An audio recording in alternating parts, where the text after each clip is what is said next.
Vejen jeg bor på. Dalbergstrøget. Dalbergstrøget er beliggende i Høje Taastrup som sidevej til Høje Taastrup Torv mod øst. Vejen har fået sit navn i tilknytning til fredsforhandlingerne i Høje Taastrup Præstegård i 1658 forud for freden i Roskilde mellem Danmark og Sverige. Hvem var Dalberg? Erik Jönsson Dahlberg på svensk eller Erik Dahlberg på dansk levede fra 1625 til 1703. Han var officer og generalkvartermester under den svenske kong Karl den 10. Gustav 1622 og konge fra 1654 til 1660. Spørgsmålet om Dahlberg var helt eller spion afhænger nok af, om det er set med svenske eller danske øjne. Helten. Dahlberg var født i Stockholm. Han kom som 13-årig til Hamburg for at uddanne sig i regning og skrivning og var ansat som skriver og senere som konduktør, det vil sige tilsynsførende, med de svenske fæstninger i Nordtyskland. Da han også havde talent for kort- og illustrationstegning, blev han udnævnt af Karl den 10. Gustav i 1657 til generalkvartermesterløjtnant med ansvar for de svenske befæstningsanlæg. Da den danske kong Frederik den 3. den 1. juni 1657 erklærer Sverige i krig, følger Dahlberg med den svenske hær fra Polen op gennem Holsten og Slesvig og derefter i Karl Gustavs felttog ind til Københavnerfreden i 1660. I disse år tegner Dahlberg kort over danske byer og illustrerer Karl Gustavs bedrifter i Danmark.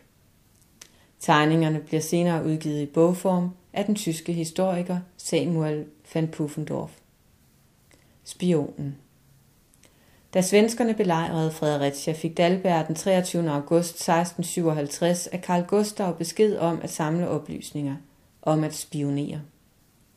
Dahlbergs oplysninger betød, at svenskerne ved stormen på Fredericia den 24. oktober 1657 kendte de svage punkter og derved kunne angribe og erobre byen fra to sider. Da svenskerne senere i 1658 fortsætter deres felttog gennem Danmark, er Dahlberg med i forreste række, og han undersøger blandt andet, om isen kan bære på Lillebælt den 30. januar og på Langelandsbæltet den 5. til 6. februar.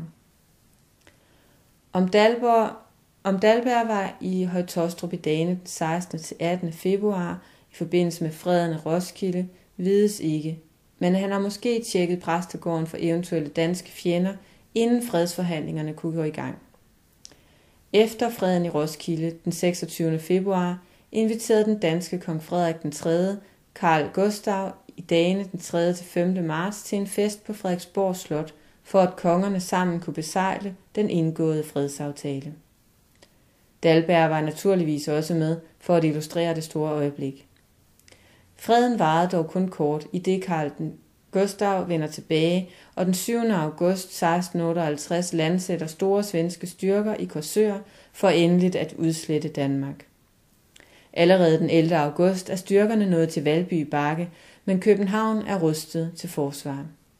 Derfor opfører svenskerne under ledelse af Dahlberg en helt ny by, Karlstad, med 30.000 indbyggere, soldater, kvinder og børn ved Brønshøj, med det formål at belejre København. Under belejringen tegnede Dahlberg spionkort over København, men heldigvis fik det ikke betydning, da svenskerne natten mellem den 10. og 11. februar 1659 forsøgte stormen på København over de islagte volde og fæstningsgrave. Blandt andet fordi danske spioner havde fundet ud af, at længden på de svenske stormbroer, stigende til at ligge over de udhugne våger i isen, og derfor bare havde gjort vågerne bredere.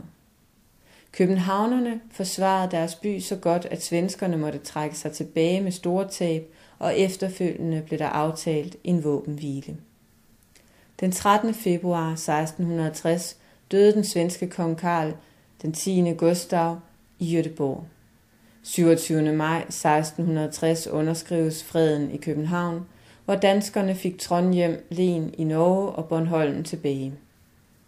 I juni måned forlader de sidste svenskere Karlstad efter 22 måneder. Efter Danmark. Dahlberg går i gang med at udarbejde de mange plancher til Pudendorfs værk om Karl den 10. Gustav. I 1669 bliver han kommandant i Malmø med ansvar for befæstningerne i Skåne og Halland. Da den danske konge Christian V den 1. september 1675 erklærer krig mod Sverige for at vinde Skåne, Halland og Blekinge tilbage, den skånske krig, fik Dalberg travlt, i det han blev udnævnt til øverste chef for de svenske befæstningsbyggerier. Det betød, at han stort set var med i samtlige belejringer og slag under hele krigen, indtil freden i Lund den 26. september 1679, hvor Danmark havde vundet, men ikke fik de tabte områder tilbage. I 1687 blev han udnævnt til landshøvding i Jönköping Len indtil 1693. Samme år udnævnt til generalguvernør i Bremen Verden, feltmarskal og greve. I 1696 til 1702 generalguvernør i Livland, området omkring Riga. Dalberg døde i 16. januar 1703 og blev begravet i Turinge Kirke, Sødermanland, 77 år gammel.